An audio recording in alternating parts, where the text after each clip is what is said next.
demostrar también la importancia que tiene para nosotros y increíble lo que está pasando. Hay que entendermos y confiar que hay alguna razón, ¿no? Para todo esto estar pasando con Dávila, más ahora Malagón, torneo pasado con Dagoberto.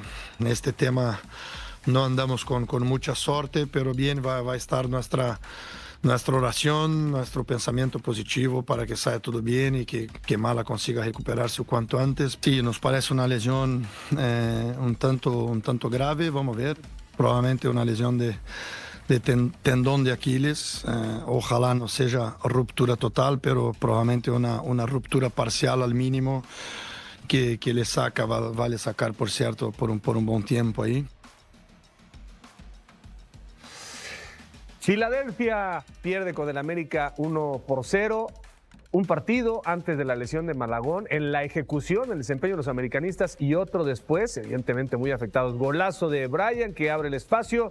De Veiga. Y así, sí. Bueno, Brian abre el espacio, me parece que Brian contribuye ahí y Veiga hace una anotación soberbia. La recepción y la definición, ¿no? Qué bueno esto de Veiga porque sabemos que le podría aportar mucho a la América. Aquí viene lamentablemente lo de Malagón. Una jugada muy extraña, ¿no? Porque ahí no parecías entender. Cuando veíamos las imágenes decías, pues, ¿qué le pasó? No terminaba por estar muy claro. De inmediato dice la gente de América que hubo un primer diagnóstico a pie de campo, confirmado después cuando lo trasladan, y ya desde el principio se hablaba de un tema muy Qué buen criterio del árbitro, déjame decirte, porque la pelota está libre. Sí, la claro. pelota, si de pronto la gente de Filadelfia dice, perdón, la quito y meto el gol, y Malagón, evidentemente tan afectado, ni siquiera va por el balón, porque como dicen los que han pasado por ahí, siente que alguien le ha golpeado, escucha un ruido, porque se escucha, voltea y dice alguien me pegó, y bueno, se da cuenta que es la ruptura del tendón. Hay momentos difíciles de entender, sobre todo cuando te manejas de buena fe, herido y triste, con el alma hecha pedazos, tratando de entender la situación y preguntando por qué. Ese sueño parece esfumarse. Dios bendiga a todos y sobre todo a cada persona mala que se alegra de situaciones así. No sé para quién está referido. Creo que sobraba eso último, ¿no? Sí, yo también creo que... Y aquí está Luis Ángel Malagón. Bueno, esto último también revela pues un estado anímico que no sabemos por dónde pasa, ¿no? Porque en este momento, ¿qué te acuerdas de los que te han agredido? Mejor acuérdate de los que han estado cerca de ti, ¿no? Oye, ayer el doctor Meraz muy acertado, como siempre, y hablaba de este gesto que hasta ahora veo yo poniéndole más atención a la repetición, de cómo voltea Malagón pensando que alguien le pegó. Dice que así suceden esas lesiones. Él siente que quién me pegó aquí atrás cuando él se tronó solo, ¿no? Hablaba de la lesión del jugador fantasma, sí, fue el término que utilizó el doctor Meraz, ¿no? Ahora sí que, perdón, pero sí, se oye, escuchas, volteas. ¿A ti te pasó? Sí. Hay fracturas de fatiga, parece que no, pero el hueso está fatigado y se truena. Y la otra es como esta, ¿no? Una ruptura que truena. A mí me tocó estar jugando un partido con Tomás Boy, que en paz descanse, amistoso, ya de retirados y todo, donde se truena y el sonido es impresionante. ¿Cómo suena ese tipo de fracturas? Y lamentable lo de Malagón, qué pena por él en estos momentos. Para los porteros con posibilidades, ni siquiera es momento de hablar de las posibilidades que puedan tener, es momento de lamentar la situación de un compañero con esta lesión, porque lo va a dejar fuera por lo menos un año o 10 meses. ¿Cuánto tiempo te relegó a ti? No, yo tengo de todo tipo, de 4 pero meses. ¿esa, la del tendón? No, la del tendón no la tuve. Ah, no la tuviste Pero tú. tuve fracturas de todo. Cada lesión es distinta, lo decía ayer el doctor Meraz. Él daba por hecho que mínimo fue una rotura parcial.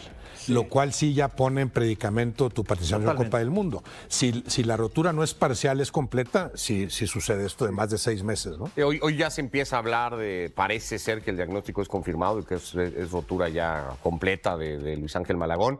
Ayer repasábamos algunos casos sonados.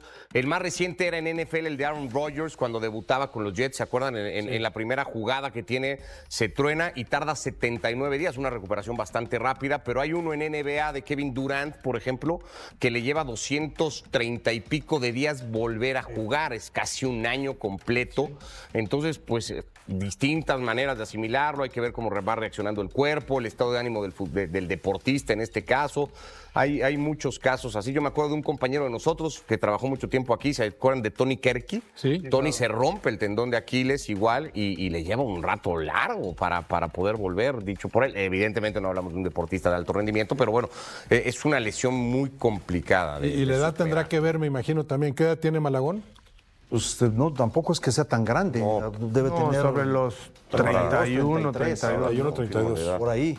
Pero sí, lamentable lo que le pasa. Y no, en el fútbol, como en otras profesiones, también no puedes 29. planear. 29 Exacto, años. no puedes planear ni para mañana, ni voy a estar, no. Trabajas con tu físico, requieres descanso, alimentación, trabajo y disciplina, que abarca absolutamente todo, porque si no, si estás sobretrabajado, si no estás trabajando y empiezas a trabajar, te puedes lesionar por no tener la actividad, si no comes bien, si no duermes bien, son muchos factores. Habló el que tienes doctor que de eso, controlar. habló sobre todo del descanso, el valor que tiene hoy, antes no, pero para los de a pie y más para los deportistas de alto rendimiento, ¿no? Lo que se recupera ahí el cuerpo y la mente, ¿no? Con el tema del sueño, ¿no? Por ahora, yo sigo creyendo que es un accidente, ¿no? Ayer tú también le preguntabas sobre la posibilidad de que sea una lesión accidental y también está esa posibilidad, ¿no? Más allá de especular de si Malagón estaba o no, si se podía ver, le preguntábamos también si es evitable, ¿no? O se puede prevenir este tipo de lesión. Él habla de que hoy, con toda la tecnología que hay, casi todas las lesiones se pueden prevenir. Pero dice que cuando lo operen se va a poder saber si había una tendencia a esa lesión Es que o no no. es accidente, no puede ser accidente porque es un movimiento para atrás para despejar. Lo hace esa es la 600 acumulación. veces al día, no, es algo, se viene sumando para que de ese movimiento que es natural y normal en un deportista, se truene el músculo. Entonces tienes que sumar el descanso, la alimentación, el trabajo, el cansancio, la poca actividad o el exceso de actividad. Son muchas cosas que se juntan. Pero yo lo único que digo es, con esto, a veces pareciera que lo que se quiere arrancar es una cacería de quién tuvo la culpa de la lesión de Malagón. Y va a ser muy difícil. Si fue el propio futbolista que no se estaba cuidando bien, si fue el club que no atendió. Ya es el enfoque, pero lo que está describiendo el doctor por lo menos dice que son las excepciones las que ocurren de la nada.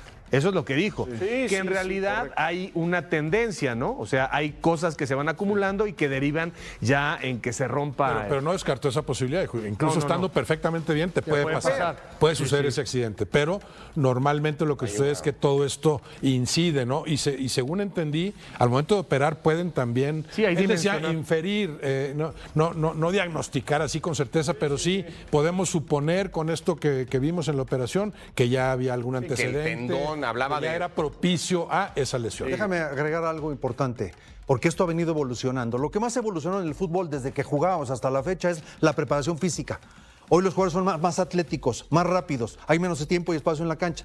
El preparador físico hoy no forma parte solamente del cuerpo técnico. El preparador físico forma parte de un departamento que se llama Departamento de Ciencias del Deporte, donde están todos los médicos. Entonces, ¿cuánto trabajó? ¿Qué tenemos que hacer? Entonces, el médico y el preparador físico trabajan de la mano para prevenir lesiones a través del cansancio o el exceso de carga. Sí. Por eso los jugadores comen y desayunan en el club, ya tienes controlado la alimentación y luego el trabajo. Van 2 veces al gimnasio, antes y después del trabajo. Entonces, te falta el descanso, que eso es vital. Por eso, cuando se van de fiesta y todo, el tema disciplinario se vuelve muy importante porque un jugador está atentando contra su trabajo, contra el mío, contra mi familia, contra la de todos y contra los aficionados que pagan un boleto para ir al estadio. Entonces, por eso la disciplina en los deportistas es fundamental. No sé si hace 6, 7 años es cuando surge la preocupación desde FIFA. ¿En qué momento FIFA dice obligatorio descansar no sé cuántos días al año en cada futbolista? Sí. Cuando empezaron a ver en Copas del Mundo que las grandes figuras que venían de jugar una Champions no llegaban en buenas condiciones. Sí, sí. No sé si hace 8 años... Que ahora se lo pasan un poco por el arco del triunfo, ¿no? Porque van cada vez inventando más competiciones. Pero por lo menos ya se le pone atención a ese problema. El actual hospital de la selección mexicana, ¿qué te dice, no? O sea, si hay que dosificar ahí cargas, hay un proyecto hoy para... en aras de que el rendimiento sea mejor, ¿no? Para juntar, por ejemplo, todo el calendario de fechas FIFA que se va repartiendo en la temporada futbolística en distintos meses, juntarlo hacia el final y que no los futbolistas no tengan el desgaste de los traslados, de los viajes, de los partidos, tal, y que todo se juegue hacia final de temporada en el verano, por ejemplo. Todo eso se sigue discutiendo, no se ha llegado evidentemente a nada porque hay un montón de intereses en el Inter, ¿no? Ahí está el hospital de la selección, increíble. Es una barbaridad. Bueno, Ayer también se agregó César Montes, se agregaba Montes horas antes de la lesión de Malagón, aunque se recuperaba o salía de ella. Ahora nos preguntaban quién quieres que regrese de esos, los más importantes. Son de los que están ahorita, pues es Edson y Montes. Yo creo que Montes se convierte en el número uno. Número uno, yo creo que sí. Pero hay otros casos, ¿eh? Recuerden, por ejemplo, en el 94, el abuelo y David Patiño se lesionan antes de la Copa del Mundo. Claudio Suárez. Mencionabas el caso de Onofre en el 70. Claudio Suárez fue para el 2002. Montes y el Negro Medina. Como grandes figuras, Onofre y Montes, ¿no? Onofre en el 70, y esa es la gran figura del fútbol Tecatito mexicano. en el 22. Y Montes llegaba como el mejor futbolista. El Tecatito, acuérdense en Qatar, el Tecatito. El Tecatito pero no Corona hablamos era para Francia, ¿no? Sí, pero no hablamos de la gran figura indiscutible, Claudio. sí, siendo una pieza importante Claudio como para lo Francia, fue Claudio ¿no? Suárez y como lo es Malagón en la Es para portería, Francia, pues lo de estaba en la Claudio, ¿no? baraja. En una Copa Rey para el Fahd, de esta que se 2002. jugaba. Para el 2002. En el 2002, Sí. sí. Francia lo juega él. Y como también titular. Néstor con Araujo, Duilio de centrales, ¿no? digo, no del nivel de estos, pero Néstor Araujo también para el 2018 termina lesionándose en la víspera, siendo un jugador importante, ¿no? En fin, ¿qué se le puede decir a Malagón? Nada, paciencia. Pero qué curioso que cuando se acerca el Mundial, tú quieres jugar todos los minutos para demostrarle a tu técnico que eres titular y al técnico de la selección que quieres estar ahí. Entonces te excedes y corres y a lo mejor viene acompañado de una lesión. O sea, es que hasta dónde dosificar las cartas, ¿cómo se dice? Las cargas. Las cargas. En fin, es bueno, es y un tema. paradójicamente viene esto después de una dosificación impuesta por Jardine. Había descansado el No fin de vas a semana. jugar, sí, aquí hay un partido que vas a descansar y viene la lesión. Pues vete a saber Increíble. si ahí no podemos saber si había algo de información también de ciencias aplicadas al deporte. Sí, decir, descánsalo porque Malagón va está sobretrabajado, ¿no? Ahora sí tenemos que hablar, ahora sí de las posibilidades ya sin Malagón. Porque ahora, Hablará América una vez que sea oficial. pues tendrá es que ahora contar Ochoa todo. toma más relevancia de la que ya tenía de por sí con el Tala y a ver Y quién se es abre el una tercera tercero. opción que parecía de Acevedo, ahora se mete el nombre de Gudiño, de un montón, ¿no? Ahora sí. A mí me parece que lo de Gudiño es impulsado de manera un poco precipitada. O sea, yo creo que el que ha atendido más llamados y que tiene más consideración es Acevedo. Pero no lo Además, pone nunca. entre Lo Acevedo- lleva, pero no lo deja Está bien, jugar pero entre jamás. Acevedo y Gudiño tampoco puedes decir qué barbaridad. Hoy Gudiño está bien. No, sí puedes decir qué barbaridad, porque uno es el primer lugar en Claro, ¿con qué defensas? y el otro es el último. ¿Con Sí, qué pero uno sistema de juega con el juego? Cruz Azul y el otro con el Sí. Santos Laguna. No, yo coincido ahí contigo por lo que se ha hecho con Acevedo durante tanto tiempo, yo le respetaría ese lugar, ¿no? Yo también. Acevedo. Además, dando por hecho que el tercer portero difícilmente jugará o difícilmente estarás en la necesidad de utilizarlo, ¿no? Entonces, yo creo que ese lugar me parecería a mí para Acevedo. Yo creo que ya no estaría Javier para seguir probando futbolistas nuevos. Me dicen, no, es que no se tiene por qué casar y todavía si alguno destaca.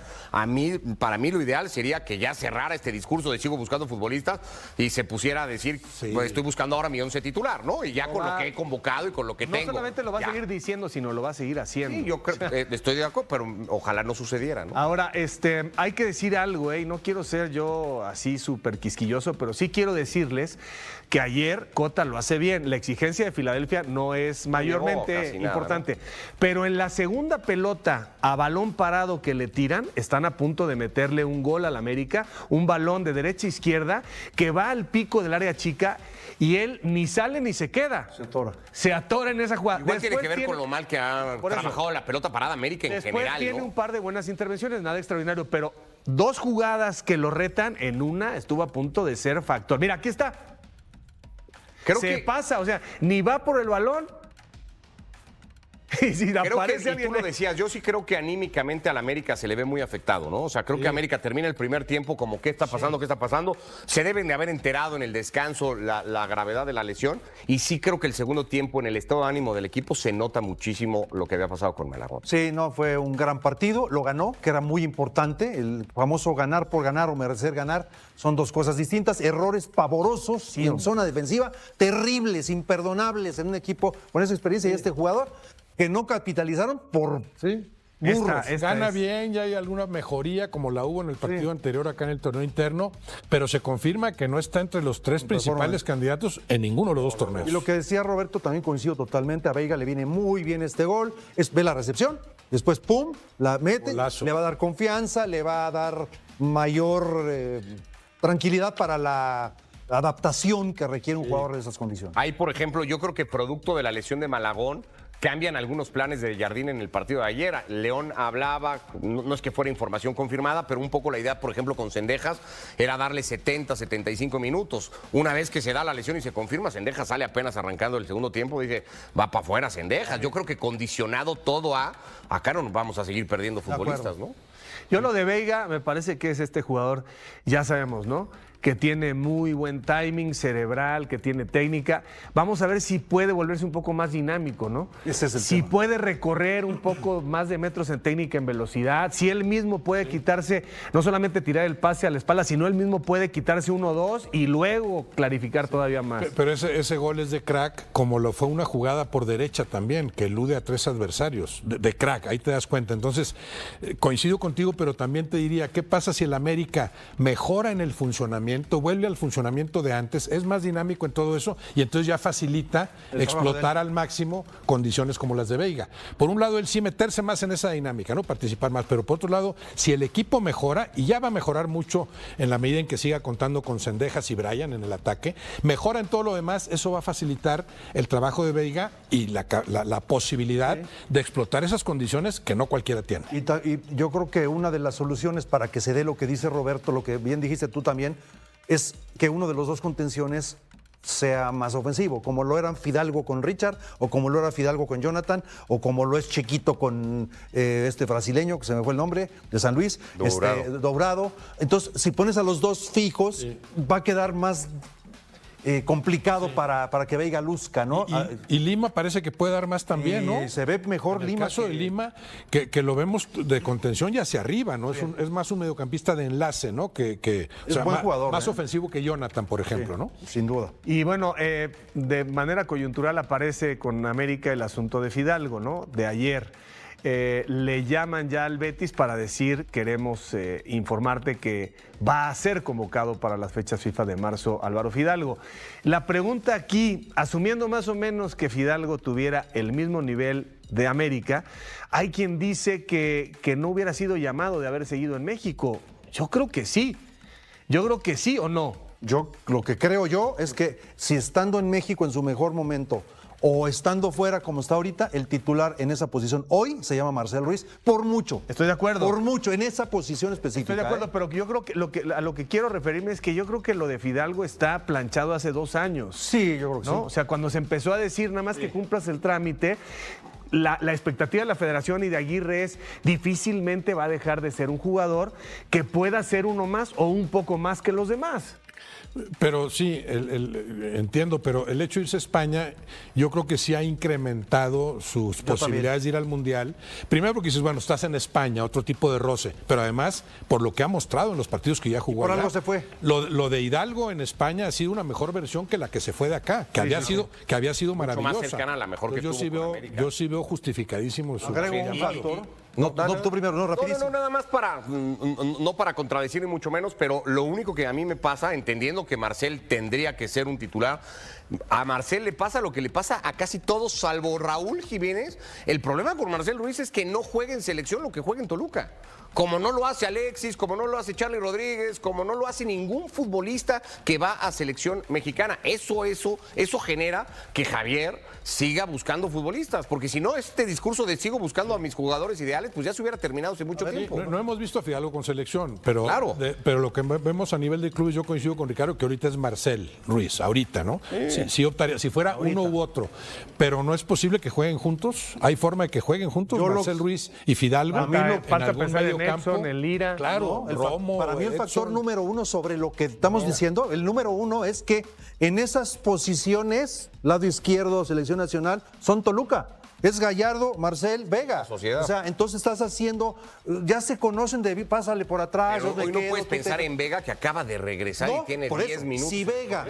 Si Vega recupera de aquí, que son 3 meses. No, pero entró bien. Y va a estar ahora, las muy 6 bien. semanas. Pero muy bien. Entonces es Vega, Marcel y Gallardo. Y el buen fútbol que durante algunos lapsos se jugó en el anterior con la selección, ya sé el adversario y lo que ustedes quieran, pero hubo una propuesta distinta, refrescante, tuvo mucho que ver con que eran muchas Chivas, 2 del Toluca, 2 de Cruz Azul. Sociedades. Esa conjunción Ahora, que falta, ¿no? de lo que nadie habla, y lo sabe Javier Aguirre porque le pasó a él, es que la selección mexicana en la historia de los mundiales le ha faltado cabeza. Y si tú dices el comportamiento de Marcel y de Edson, comparativamente con lo que manejan las emociones Lira y Fidalgo, que meten pata, pero están mucho más en control de sus emociones.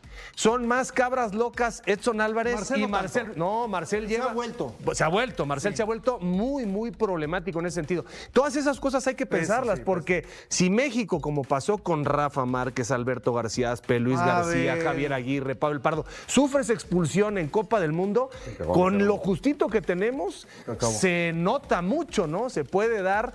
En todos los mundiales ha habido siempre. Ser aficionado del América en este 2026 es como estar en una montaña rusa emocional que no para nunca, donde un día estás celebrando triunfos importantes en Conca Champions, con golazos espectaculares que te hacen gritar como loco frente al televisor, y al día siguiente estás viendo cómo se llevan a tus jugadores titulares en camilla con lesiones que suenan a sentencia de muerte deportiva y que te hacen preguntarte si alguien le echó mal de ojo al equipo o si simplemente la mala suerte decidió instalarse permanentemente en Coapa sin intenciones de irse nunca.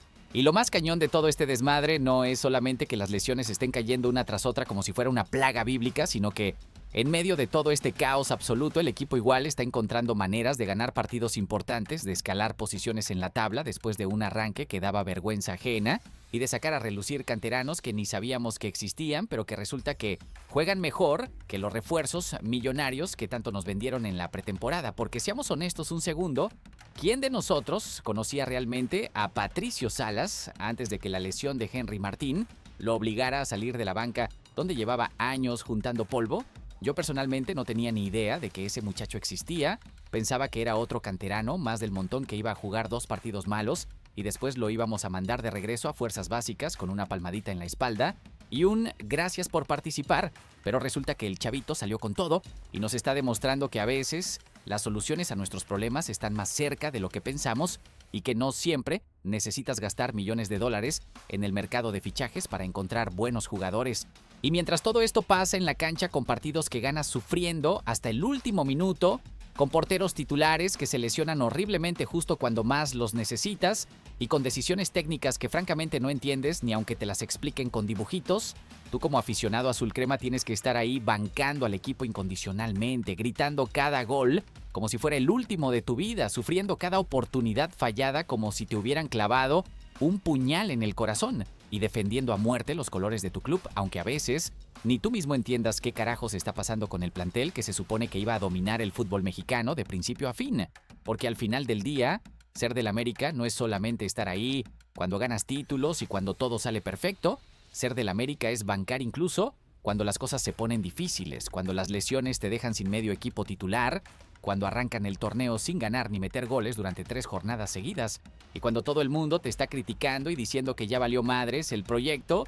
Ahí es cuando se demuestra quién es realmente aficionado de corazón y quién solo está por el show y los likes en redes sociales. Deja tu like y tu comentario sobre todos estos temas. Vamos a comenzar hablando primero sobre la lesión más dolorosa y desgarradora de todas, la que nos partió el alma a todos los que amamos a este club.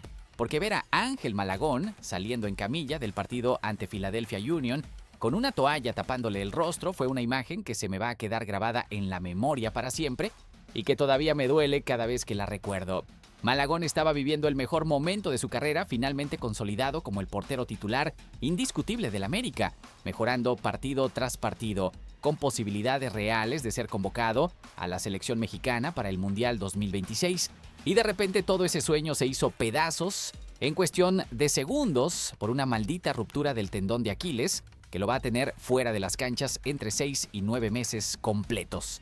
Y lo más jodido de toda esta tragedia no es solamente que nos quedamos sin nuestro portero titular, justo cuando más lo necesitábamos para pelear en todos los frentes, sino que Malagón se va a perder la Copa del Mundo que tanto soñaba jugar, quedándose fuera del torneo más importante que existe en el fútbol mundial por culpa de una lesión que ni siquiera fue producto de una entrada criminal ni de nada violento. Simplemente fue pura mala suerte del destino que decidió ensañarse con él en el peor momento posible. Yo como aficionado me pregunto constantemente si acaso le habremos echado mal de ojo al equipo sin querer, porque, hermano, no es normal que tengamos tantas lesiones graves en tan poco tiempo.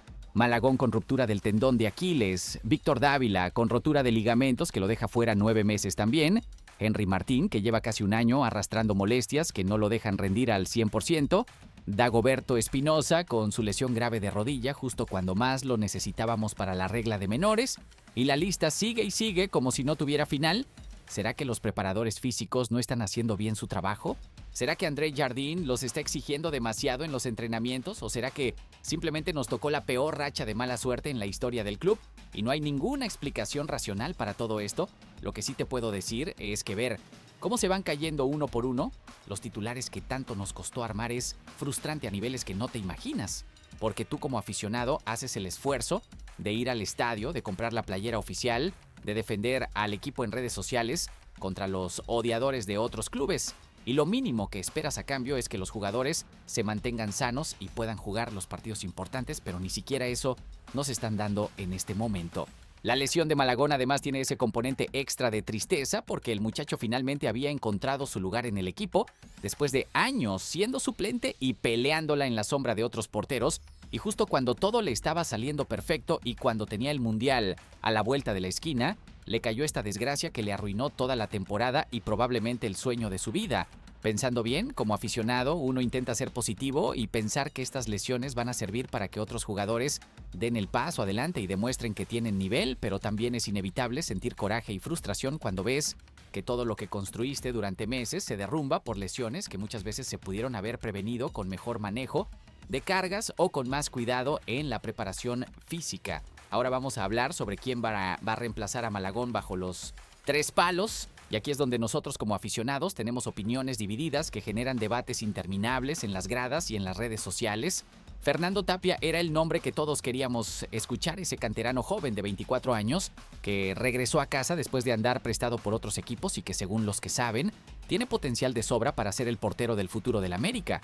La lógica más básica te decía que este era su momento de oro, la oportunidad perfecta para lanzarlo al ruedo del primer equipo y ver de qué está hecho realmente, pero resulta que la directiva y el cuerpo técnico tienen otros planes que francamente muchos de nosotros no compartimos para nada.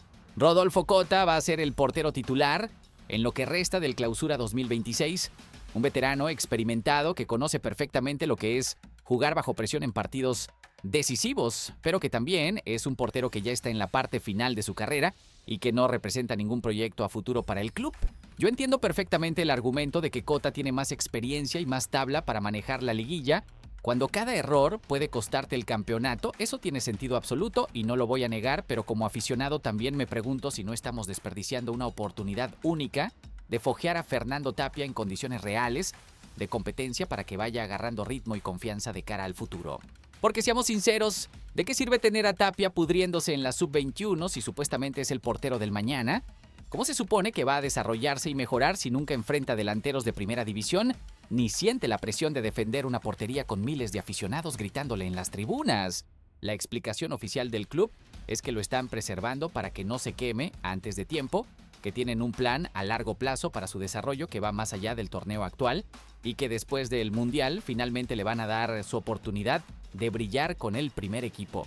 Todo eso suena muy bonito en el papel y seguramente tiene lógica desde el punto de vista técnico, pero como aficionado que quiere ver a su equipo ganar títulos ahora y no dentro de 3 años, me gustaría que al menos le dieran una oportunidad a Tapia en algún partido de Copa o en algún encuentro de menor importancia para evaluar realmente si tiene nivel o si todo ese cuento de que es un super prospecto es puro humo. Mientras tanto, Rodolfo Cota va a cargar con toda la responsabilidad de defender nuestra portería en los partidos más importantes del semestre, y si le sale bien la jugada y nos ayuda a ganar títulos, entonces todos estaremos felices, aunque internamente nos quede esa duda de qué hubiera pasado si le daban la chance a Tapia. Yo creo que como aficionados tenemos que confiar en las decisiones del cuerpo técnico porque ellos son los que ven entrenar a los jugadores todos los días, y saben mejor que nadie quién está listo y quién no, pero también creo que tenemos derecho a cuestionar cuando vemos que tienen a un refuerzo guardado en categorías inferiores mientras el primer equipo batalla con las uñas para mantenerse competitivo en todos los torneos. Ya que hablamos de las lesiones y de los reemplazos forzados, ahora toca celebrar como se debe la única historia positiva que nos está dejando todo este desmadre de la enfermería, y esa historia tiene nombre y apellido que todos los aficionados azulcremas ya nos aprendimos de memoria. Patricio Salas. Hermano, este muchacho salió de la nada absoluta para convertirse en uno de nuestros jugadores favoritos en cuestión de semanas. Y lo más increíble es que lo hizo sin hacer ruido mediático, sin declaraciones polémicas, simplemente dejando que su fútbol hable por él partido tras partido.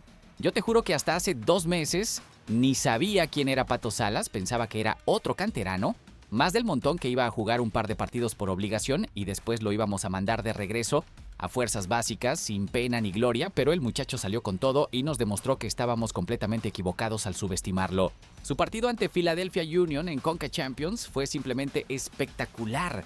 De esas actuaciones que te hacen pararte del sillón y gritar de emoción, aunque estés viendo el partido solo en tu casa, porque completó 4 de 4 regates, dejando rivales sentados en el césped, creó ocasiones claras de gol, con pases filtrados que rompieron líneas. Participó directamente en el gol de Veiga con un movimiento inteligente que dejó todo servido para la asistencia y para rematar se aventó un túnel espectacular que se volvió viral en redes sociales y que todos compartimos orgullosos, presumiendo que ese chavito es de nuestra cantera. Y esto no fue un partido aislado donde le salió todo bien por pura casualidad, porque contra Querétaro ya había anotado uno de nuestros goles con una definición limpia que demostró que tiene olfato, goleador, además de todas las otras cualidades técnicas que está mostrando.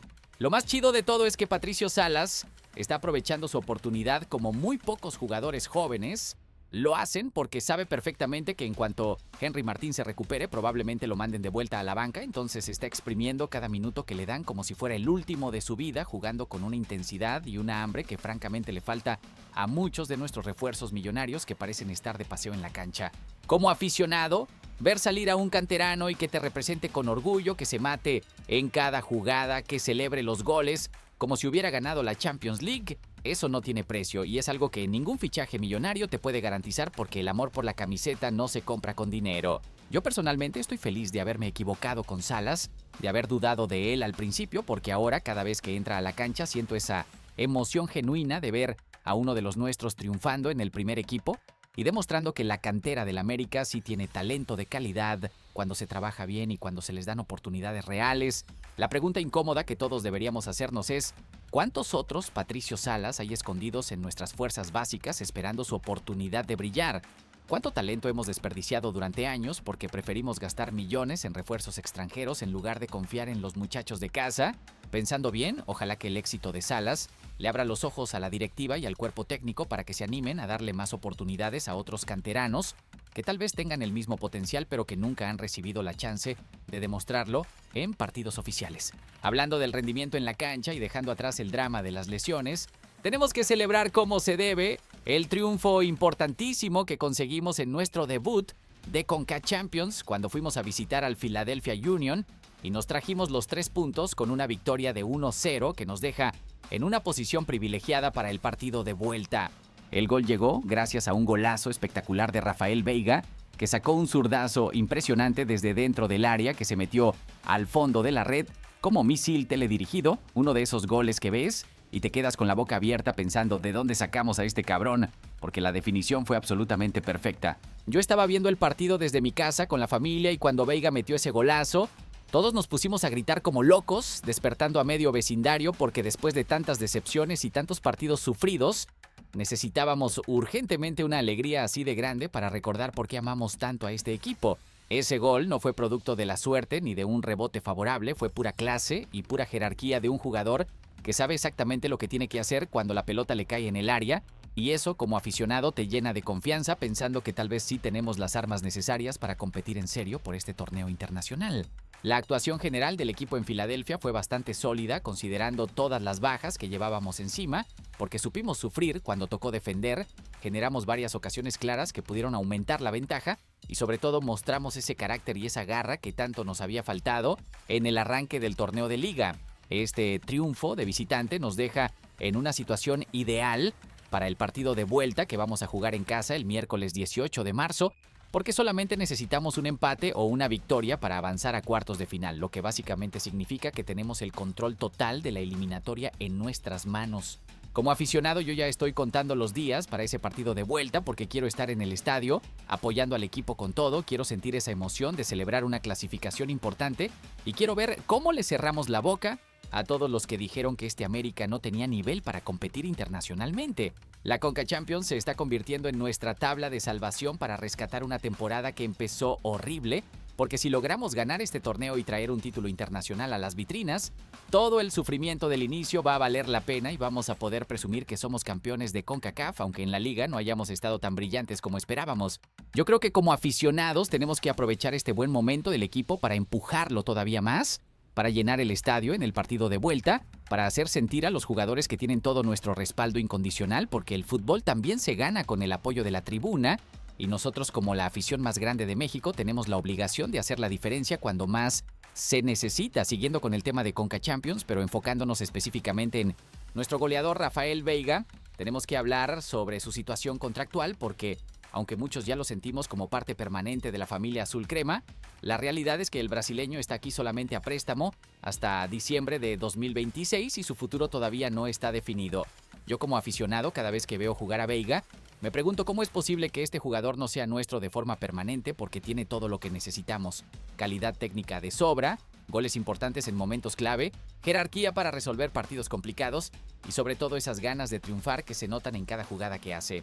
El golazo que metió ante Filadelfia es exactamente el tipo de jugada que te hace pensar, este cabrón se tiene que quedar sí o sí, porque jugadores con su capacidad de definición no aparecen todos los días, y mucho menos están dispuestos a venir a la Liga MX dejando atrás ligas de mejor nivel.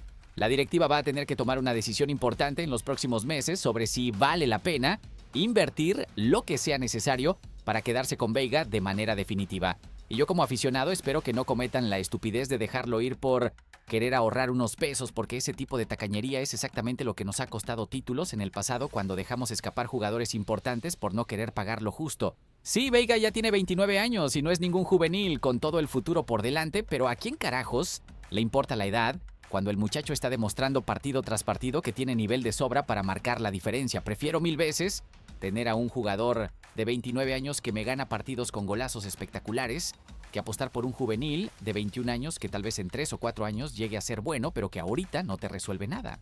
Como aficionados tenemos que hacer presión en redes sociales, tenemos que hacer sentir a la directiva que queremos a Veiga en el equipo de forma permanente, porque si nosotros no exigimos, entonces van a terminar dejándolo ir y después vamos a estar llorando cuando lo veamos meter goles con otro club mientras nosotros batallamos para encontrar un mediocampista que nos dé la mitad de lo que él nos está dando.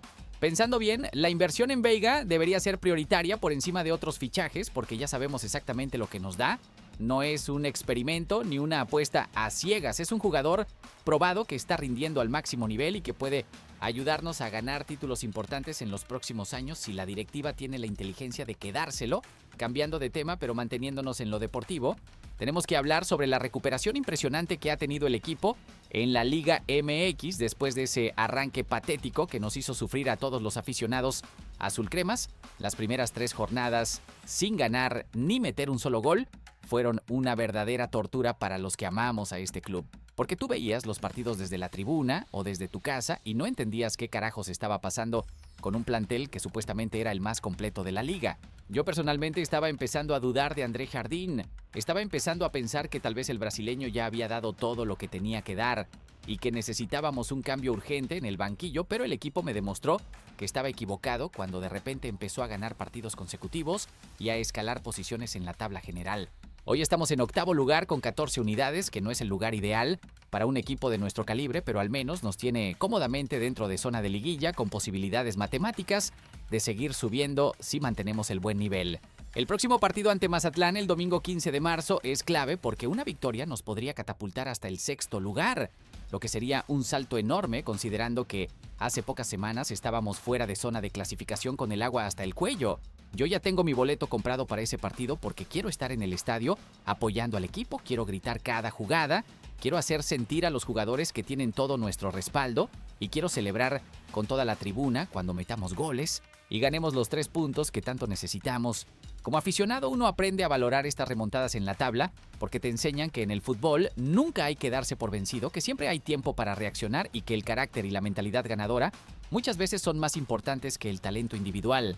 Sí, arrancamos horrible y nos hicieron sufrir durante semanas, pero el equipo supo sobreponerse a las críticas, a la presión mediática y a las dudas internas para empezar a ganar cuando más lo necesitábamos. Pensando bien, prefiero 1000 veces un equipo que arranca mal, pero que tiene la capacidad de reaccionar y mejorar, que un equipo que arranca bien y después se desinfla en la recta final cuando más se necesita estar enchufado. Ahora toca meternos en un tema que genera debate intenso entre nosotros los aficionados. Y ese tema es la situación de Fernando Tapia, que está completamente borrado del primer equipo jugando únicamente en la sub-21. Yo como aficionado entiendo perfectamente que Rodolfo Cota sea el portero suplente oficial por su experiencia y por todo lo que ha demostrado en su carrera. Eso tiene lógica absoluta y no lo voy a discutir, pero lo que no termino de entender es por qué razón fichamos a Fernando Tapia como refuerzo si lo íbamos a tener guardado en categorías inferiores, sin darle ni una sola oportunidad de demostrar su nivel con el primer equipo. La explicación del club es que lo están preservando para el futuro, que tienen un plan de desarrollo a largo plazo, que no lo quieren quemar antes de tiempo, y todas esas cosas que suenan muy profesionales, pero que como aficionado no terminas de comprar del todo. Porque, hermano, ¿cómo se supone que Tapia va a mejorar y desarrollarse si nunca enfrenta rivales de verdad, ni siente la presión de jugar partidos importantes? El fútbol se aprende jugando, no entrenando en categorías inferiores contra equipos juveniles que no tienen ni la mitad del nivel de la primera división. Yo personalmente me hubiera gustado ver, aunque sea un partido de Tapia con el primer equipo para poder juzgar con mis propios ojos si realmente tiene nivel o si todo ese cuento de que es un super prospecto es puro humo. Pero ni siquiera esa oportunidad nos van a dar para evaluarlo. Mientras tanto, nosotros, como aficionados, tenemos que confiar ciegamente en que la directiva y el cuerpo técnico saben lo que están haciendo, que tienen toda la información necesaria para tomar estas decisiones y que Tapia eventualmente va a tener su momento de brillar cuando llegue el timing perfecto. Pero también tenemos derecho como aficionados a cuestionar y a exigir explicaciones cuando vemos decisiones que no nos convencen del todo, porque al final del día somos nosotros los que pagamos los boletos, los que compramos las playeras, los que llenamos el estadio semana tras semana y merecemos que nos tomen en cuenta y que nos expliquen con claridad cuál es el plan con cada jugador del plantel. Yo creo que Fernando Tapia eventualmente va a demostrar si tiene nivel o no. El tiempo siempre pone a cada quien en su lugar, pero ojalá que cuando finalmente le den su oportunidad no sea demasiado tarde y que el muchacho todavía tenga esas ganas y esa ilusión de triunfar en el equipo más grande de México, porque a veces cuando haces esperar demasiado a los jóvenes talentos terminan frustrados o se van a otros clubes donde sí los valoran y les dan minutos reales de competencia.